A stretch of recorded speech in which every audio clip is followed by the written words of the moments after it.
చూసారు కదా, చాలా బాగుంది కదా.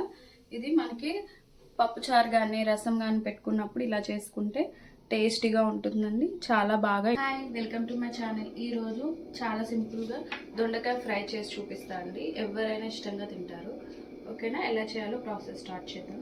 దీనికి కావాల్సినవి దొండకాయలండి. మనం పొడుగుగా కట్ చేసుకున్నాం, చూడడానికి బాగుంటాయి అనేసి.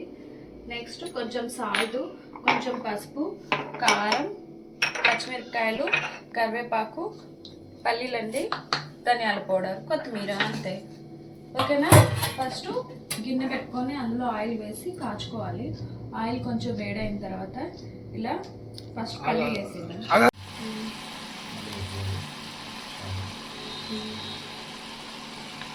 చూడండి, దొండకాయలు ఇలా వేసుకోవాలండి. కంప్లీట్గా డీప్ ఫ్రై అవ్వాలి దొండకాయలు. మనకి ఈజీగా ఉండాలి అంటే ఇలాంటిది తీసుకోండి. ఇది మనకి చాలా హెల్ప్ అవుతుంది అనమాట ఇలాంటి ఫ్రైస్కి. ఎప్పుడు దొండకాయ కర్రీ, దొండకాయ చట్నీ, దొండకాయతోటి మనం దగ్గరగా వండుతుంటాం కదా, అలా కన్నా ఈ విధంగా కూడా అప్పుడప్పుడు చేయండి. కర్రీస్ అనేది నచ్చుతాయి పిల్లలకి, తినడం అనేది ఇష్టంగా తింటుంటారు అన్నమాట. అప్పుడప్పుడు చేస్తుండాలండి, కానీ డైలీ కాదు. నేను ఎప్పుడో ఒకసారి ఈ విధంగా చేస్తాను. చాలా సింపుల్ అండి, ఈజీగా అయిపోతుంది. కాకపోతే కొంచెం డీప్ ఫ్రై కాబట్టి ఆయిల్ ఎక్కువ అవుతుంది నార్మల్ కర్రీతో కంపేర్ చేసుకుంటే.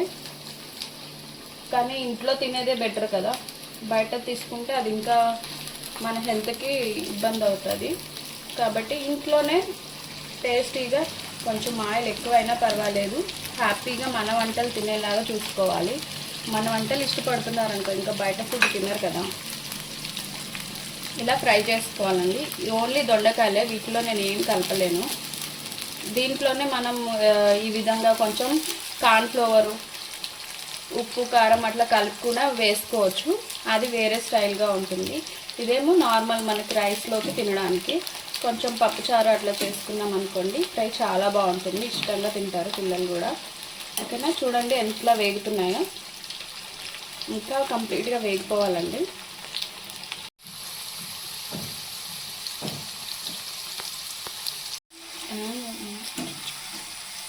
చూసారా, ఈ కలర్ వచ్చింది. ఇంకా వేయించుతూ ఉంటే ఇంకా మెరూన్ కలర్ అయిపోతుందండి, రెడ్డిష్ కలర్లో బాగుంటుంది అనమాట, క్రంచీగా ఉంటుంది. కానీ మా బాబుకి ఇట్లా చాలా అనేసి నేను ఇక్కడితో తీసేస్తున్నాను. మీరు ఇంకా వేయించుకోవచ్చు. ఇట్లా ఉంటే కొంచెం మెత్తగా ఉంటుంది అనమాట, పిల్లలకి తినడానికి బాగా వస్తుంది. మనకు చిప్స్ లాగా ఇవ్వాలనుకుంటే ఇలా చేసి ఇచ్చేసేయచ్చు, కొంచెం సాల్ట్, కొంచెం కారం వేసి. ఓకేనా? మీకు అర్థమవుతుంది కదా. ఇంకొంచెం రెడ్ కలర్ అయినా మనం వచ్చేలాగా వేయించుకోవచ్చు. కానీ మాకు ఇంత సరిపోతుందని తీసేస్తున్నానండి.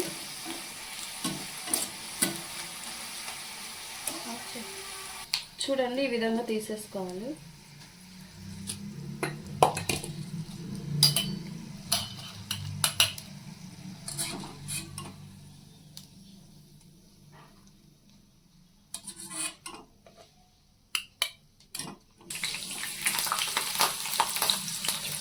పచ్చిమిరపకాయలు ఇలా వేయించుకోవాలండి. నేను ఒక 2 వేస్తున్నాను, ఎందుకంటే కారం ఎక్కువ అవుతుంది అనేసి. అలాగే కరివేపాకు కూడా వేసేసుకోవాలి. ఇలా మనకి ఇలాంటి గరిటె ఉంటే చాలా ఈజీ అవుతుందండి ఇలాంటి ఫ్రైస్ చేయడం. కాబట్టి ఇలాంటిది ఇంట్లో ఒకటి పెట్టుకోండి, అంతే. ఆఫ్ చేసిన గ్యాస్తో ఉండే వేడితోనే మనకి ఆయిల్ ఇలా వేగిపోతాయండి. నేనైతే గ్యాస్ ఆఫ్ చేసేసాను, కానీ ఆయిల్ వేడిగా ఉంటుంది కదా, దాంతోనే ఇలా వేగిపోతాయి, సరిపోతుంది. చూడండి, వేయించుకున్న వేరుశనక్కాయలు, అందులోకి వేయించుకున్న పచ్చిమిరపకాయలు, కరివేపాకు వేసేసాను. నెక్స్ట్ వేయించుకున్న దొండకాయలండి, చూసారా, ఇవి కూడా వేసేస్తున్నాను. ఇప్పుడు కొంచెం సాల్ట్ అండి, దీనికి సరిపోయేంత సాల్ట్ మీరు వేసుకోండి. నెక్స్ట్ కొంచెం పసుపు. ఇట్లా వేడిగా ఉన్నప్పుడే కలిపేయాలి, ఎందుకంటే దొండకాయలు ఇలాగే వేరుశనక్కాయలు అన్నీ వేడిగా ఉన్నాయి కదా, కారం అనేది ఇప్పుడే కలిపేయడం వల్ల కారం కూడా వేగిపోతుంది అన్నమాట. కొంచెం ధనియాల పౌడర్, కారం కంప్లీట్గా పట్టుకుంటుంది, కారము పచ్చివాసన అంతా పోతుంది మంచిగా. ఈ వేడికే కారం ఇట్లా అయిపోతుంది. చూసారా, ఇలా మనం కలుపుకుంటే చాలండి, అయిపోతుంది.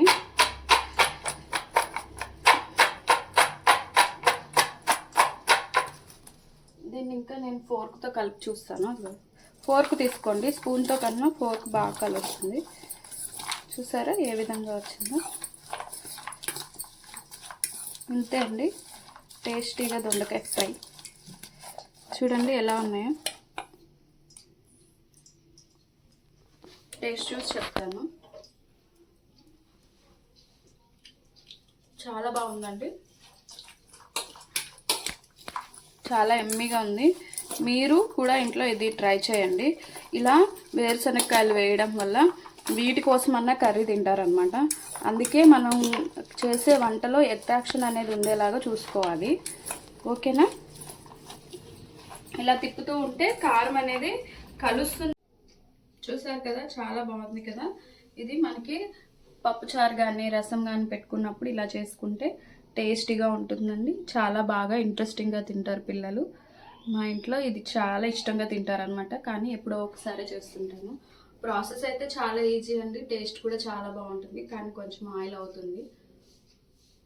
ఇంకా మీకు క్రిస్పీగా కావాలి దొండకాయలు అనుకుంటే ఇంకా వేయించుకోవాలన్నమాట. ఇప్పుడు ఇలా మెత్తగా ఉంది కదా, ఇలా కాకుండా ఇంకా మీరు వేయిస్తూ ఉంటే క్రంచీగా అయిపోతుంది, స్టిఫ్గా చిప్స్ లాగా అయిపోతుంది. కానీ ఇలా అయితే నాకు బాగా తినడానికి బాగుంటుంది, డైజెషన్ అవుతుంది అనేసి నేను ఈ విధంగా ఇంతవరకే వేయించాను. మీరు ఇంకొంచెం వేయించుకోవచ్చు, మీకు ఏ విధంగా కావాలో అంతవరకు వేయించుకుంటే టేస్ట్ అనేది చాలా బాగుంటుందండి, డిఫరెంట్గా ఉంటుంది. Thank you. Please like, share and subscribe.